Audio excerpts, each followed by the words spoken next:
Hello friends, if you're new to my channel, welcome. If you're a subscriber or a fan, welcome back.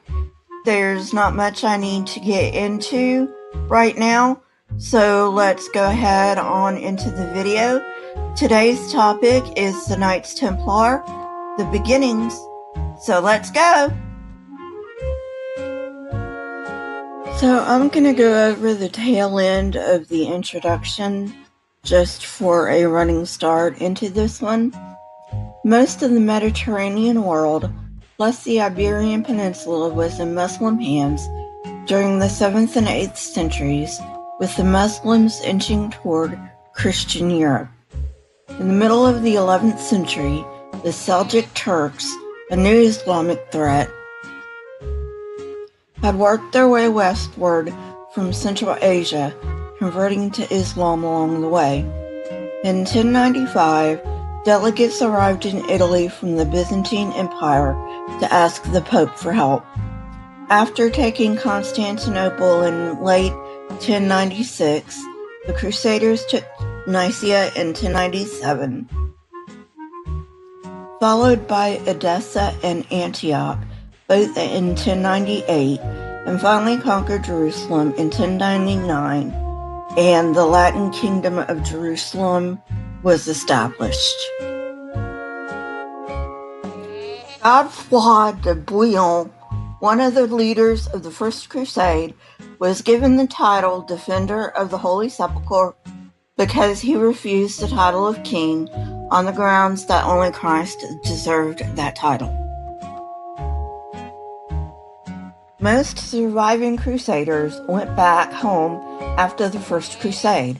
Thereafter, Baldwin de Bouillon assumed the title of King of Jerusalem because Godefroy unexpectedly died in 1100 AD. The Crusaders who took Jerusalem were a mix of kings, knights, and vassals. The Church had promised a full remission of sins if they took part in the Crusades. However, in addition to kings, knights, and vassals, the promise of remission of sins lured excommunicants and criminals. So when Jerusalem was back in Christian hands, most of the Crusaders went home, leaving no standing army to protect the Kingdom of Jerusalem. Even though the major ports and cities were in Christian hands, the roads were another story. Even in Muslim hands, Christians would go to the Holy Land to visit a plethora of sites called the Holy Places, but outside of these holy places, the pilgrims were not safe. At Easter in 1119, 700 pilgrims were on their way to the River Jordan. Robbers attacked them and killed 300. Later that year, the regent of Antioch's forces were attacked, leading to more requests for help from the west. Historians think that sometime in 1119, Baldwin's successor, Baldwin II, gave an audience to Hugues de Payens and Godfrey de Saint-Omer. With 7 other knights, they suggested that they would guard the pilgrims. However, they proposed to do this as fighting monks, not regular knights. They would live in a small monastic Augustinian community. The king approved the plan, and on Christmas Day, the Order of Poor Knights of the Temple of Solomon was born. The first decade of their existence is least documented. Nonetheless, we assume that they carried out their duties. Even though they lacked decent armor and weapons, they began to get supporters, many of which were French noblemen who agreed to give them salaries. Hugh, Count of Champagne, and Hugues de Payens Lord also became a supporter of the Knights Templar. This tidbit of information will be important later.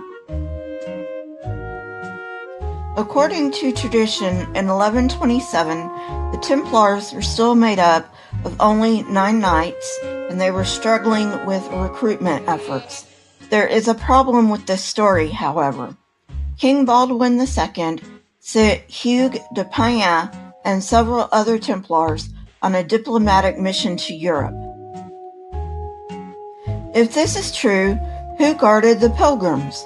One of the first to document the Templars was Michael the Syrian, who died in 1199. According to him, by the time of the mission, the Templars numbered 30.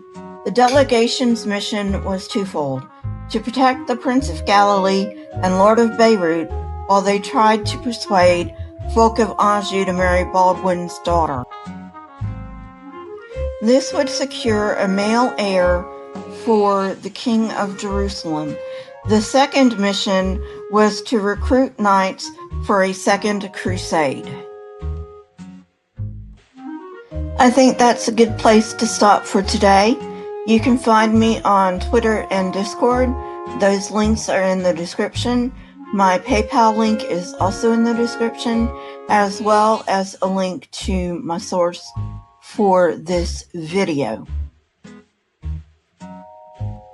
If you like this kind of content, please hit the like button, press the subscribe button, and if you would like to be notified when I come out with new content, please hit the bell next to the subscribe button.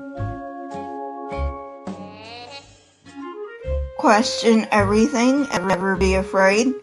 Here are a couple of videos from my library. If you have not checked them out yet, go ahead and check them out. Leave comments in the comment section. I love hearing from you, and I will see you next time. Goodbye.